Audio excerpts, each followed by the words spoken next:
लिखना है। मैं आपको शांतिनाथ भगवान की ओर ले चलती हूँ।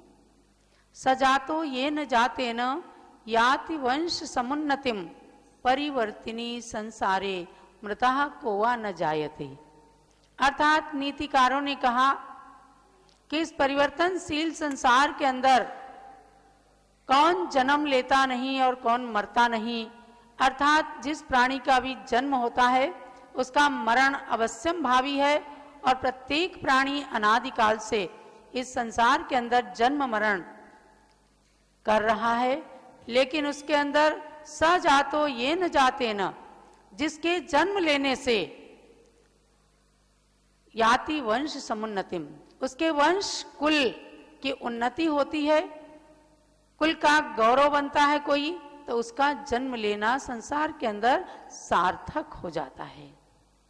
देखो संसार में कर्मों का चक्र बड़ा बलवान है। अनादिकाल से इस संसार में भ्रमण करते हुए जब एक आत्मा को उत्थान, उनकी आत्मा का उत्थान प्रारंभ हुआ, तब उसे हर जन्म में सुख ही सुख मिलने लगा। अर्थात भगवान शांतिनाथ के पूर्व भवों की बात जान रहे हैं। 12 भव पूर्व राजा श्रीसेन की पर्याय में उन्होंने मुनियों को आहार दिया तो भोग भूमि को प्राप्त किया। उसके बाद श्री प्रभ नाम के देवता हुए भोग भूमि में सम्यक दर्शन को ग्रहण करने के कारण, और देवता ने विद्याधर राजा अमित तेज के रूप में जन्म लिया और वहां भी चारण रिद्धिधारी मुनि को आहार दिया तो 13वें स्वर्ग में जाकर नंद्यावर्त विमान के अंदर रवि चूल नाम का देव बन गया। यानी हमारी कथा के नायक के रूप में, महानायक के रूप में राजा श्रीसेन जो शांतिनाथ भगवान बनने वाले हैं, इनके साथ भी अनेकों लोगों के संबंध जुड़े हैं।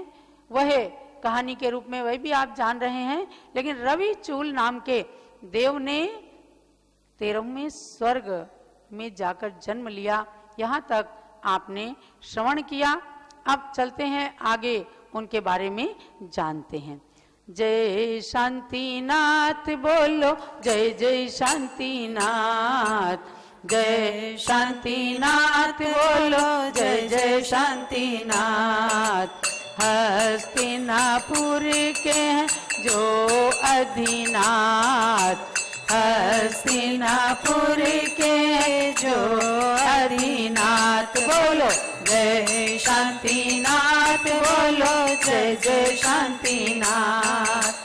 आप जहाँ भी बैठे हैं कथा को सुनते हुए यदि ताली भी बजाएंगे, जय जयकार भी बोलेंगे, हमारी पंक्तियों को भी दोहराएंगे तो दुरितानि हंति, आपकी पापों का नाश हो जाएगा और आत्मा में शांति पवित्रता का संचार होगा। तो 20 सागर की आयु बिताई, देवगति से नर गति पाई, देवगति से नर गति पाई। जम्बू द्वीप के पूर्व विदेह में प्रभाकरी नगरी में जन्मे, प्रभाकरी नगरी में जन्मे।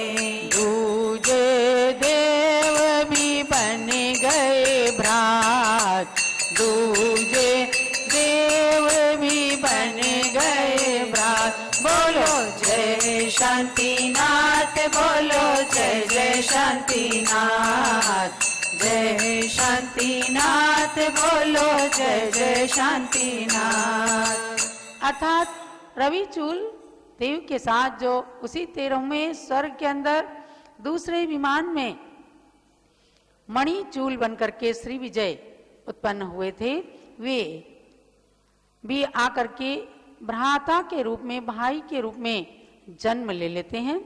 राजा स्तमित सागर एवं रानी वसुंधरा से हुआ जन्म, अपराजित बलभद्र बन गए, मणिचूल नारायण पद में नाम अनंत वीर्य उसे प्राप्त, नाम अनंत वीर्य उसे प्राप्त। बोलो जय शांतिनाथ, बोलो जय जय शांतिनाथ, जय शांतिनाथ, बोलो जय जय शांतिनाथ।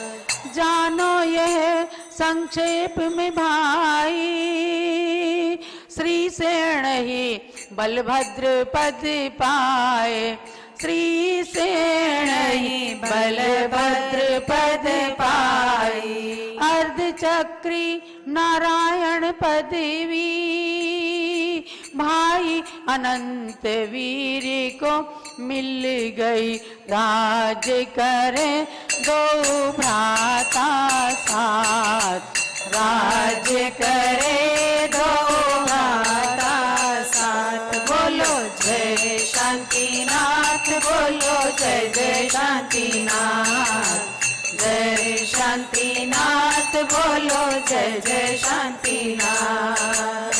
भव्यात्माओं, जैन सिद्धांत के अनुसार बलभद्र और नारायण इन दोनों का निकाचित बहुत बड़ा स्नेह होता है।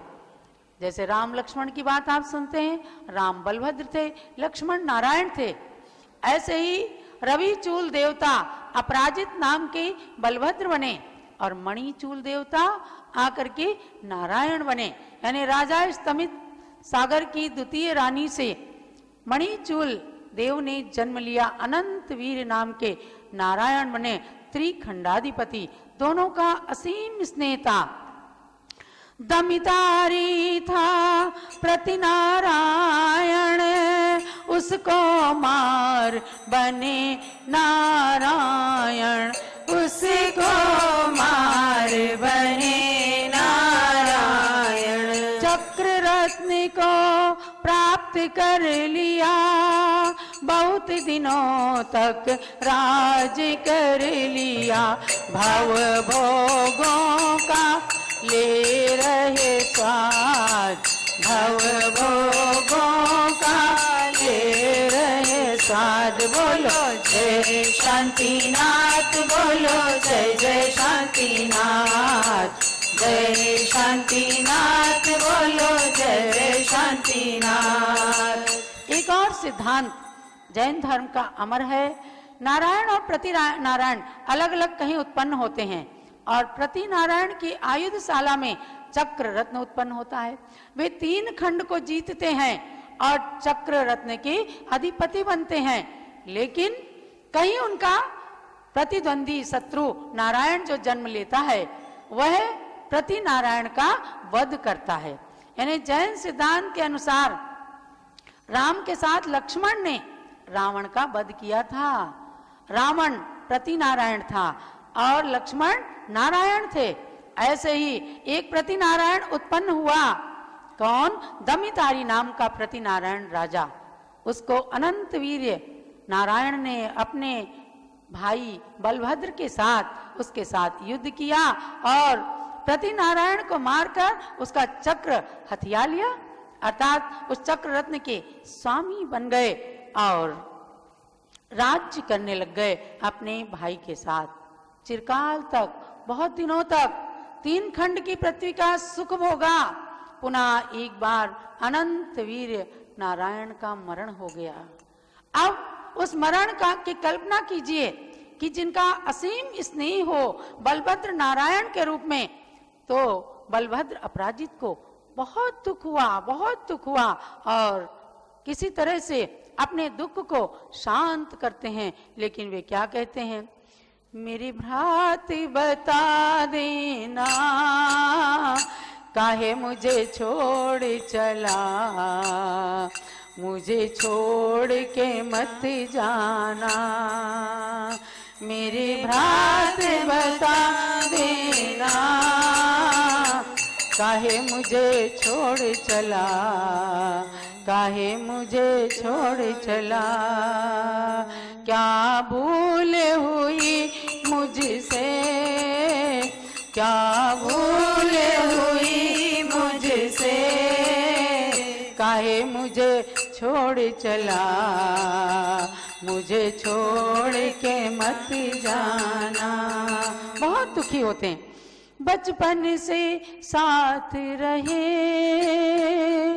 कितने हम खुश रहते थे। बचपन से साथ रहे, कितने खुश रहते थे। अब राज करूं कैसे, अब राज करूं कैसे। काहे मुझे छोड़ चला, मेरे भ्राते बता देना, मेरे भ्राते बता देना। इस प्रकार से अनंत वीर नारायण की मृत्यु के बाद अपराजित बलभद्र बहुत दुखी होते हैं, लेकिन कभी देवता के द्वारा, कभी स्वयं चिंतन कर करके इस संसार की नश्वरता के बारे में सोचते हैं और प्रबोध को प्राप्त होते हैं। पुनः अनंत सेन नामक पुत्र को राज्य दे करके और मुनिराज के समीप जैनेश्वरी दीक्षा धारण कर लेते हैं। आगे की कथा आप सुनते रहिए, पुण्य का बंद करते रहिए।